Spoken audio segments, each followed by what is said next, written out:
Here's what Benjamin Franklin scholars think about Lin-Manuel Miranda's Ode to the Inventor. Waxman, December 15, 2017. For all the early American history crammed into Hamilton, there's plenty more to the story that didn't make it into the show. Case in point, Ben Franklin's song. The tune, with lyrics by Hamilton creator Lin-Manuel Miranda and music by the Decemberists, has now been released as the first installment of what Miranda is calling the Hamel Drops. As it turns out, a song is a fitting way to pay tribute to Franklin. In fact, he wrote folksy music of his own and, as mentioned in the song, played the glass harmonica, the kind of instrument that the folk-leaning indie rock group the Decemberists might like too. The lyrics, sung from Franklin's rather cheeky perspective at age 76, which places the song around the year 1782, touch on some of Franklin's most famous scientific credits, electricity, and writings, Poor Richard's Almanac, while focusing on his diplomatic relationship with the French.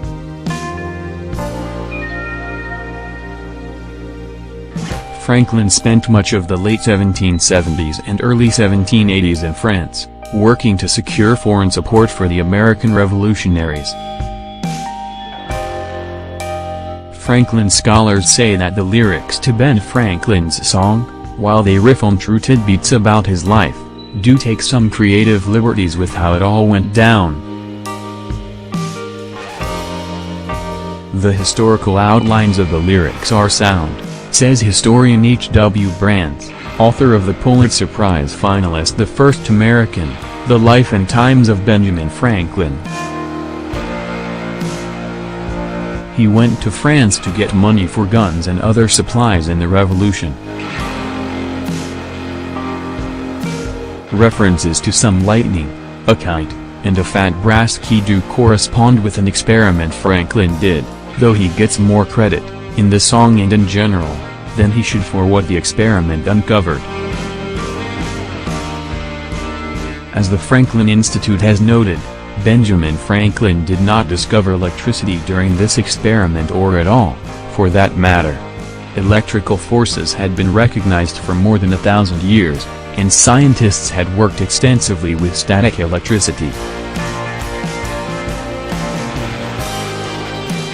Franklin's experiment demonstrated the connection between lightning and electricity. As for whether they were putting up street lights in gay Paris during Franklin's time there, which the song suggests, the first electric street lamps in the City of Light wouldn't show up until decades after Franklin went home. The description of Franklin's son gets points for accuracy. He was in fact on the wrong side of the revolution. As the song puts it, having landed himself in jail while working with British and their loyalists, and it's true that Franklin had a tense relationship with John Adams. As Brand simply puts it, Franklin was wining and dining Paris elites. One idea implied by the song, however, gets a resounding no from historians. In the song, Franklin's refrain is that diplomacy happens at night, forcing him to stay up late with a succulent breast or thigh. But, while the wining and dining aspect of Franklin's time in Paris is well documented, that's not the case for the not-so-subtle suggestion that there was seduction involved. Cohn, the editor-in-chief of the Papers of Benjamin Franklin, told Time in an email that the illusion perpetuates a myth that serious historians have tried to kill for years, but it persists probably because people enjoy thinking of Franklin this way. Cohn, who spent 3 decades looking at every document she could find about Franklin's time in Paris, says she can state with authority that Franklin was no womanizer. Letters between John and Abigail Adams might have spread some rumors they didn't like the way he easily charmed his way into society, where he made close friends with several French women. Franklin was known to use playful love letters to practice his French with women and men alike, and all joining the fun of correcting Franklin's poor grammar, Kahn says. But as far as historians know, Franklin never slept with his French friends. That's not to say that Franklin didn't have a provocative side. He literally admitted that he was a saucy and provoking teenager in his autobiography, which is why Blaine McCormick, author of Ben Franklin, America's Original Entrepreneur, argues that the profanity-laced song is something that the teenage Franklin would have loved. That side of his personality came out in the songs he wrote and dedicated to his wife Deborah, such as the 1742 ditty I Sing My Plain Country Joan, where he sings that her compassionate breast feels for all the distressed, which draws down the blessing from heaven.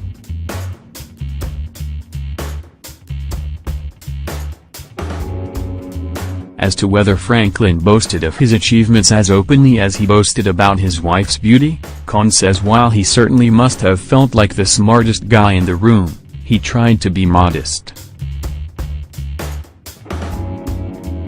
Miranda portrays Franklin as supremely arrogant, which, I believe, has some basis, she says.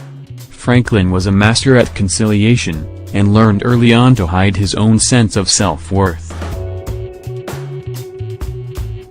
But in his autobiography, he admits that the one virtue he had trouble conquering was humility. Plus, Brands argues that Franklin, who had a lot of opinions about how he wanted future generations to talk about his achievements, would have appreciated a little bit of creative license being taken here. Lin-Manuel Miranda might be the greatest promoter of Ben Franklin since Franklin himself, Brands says.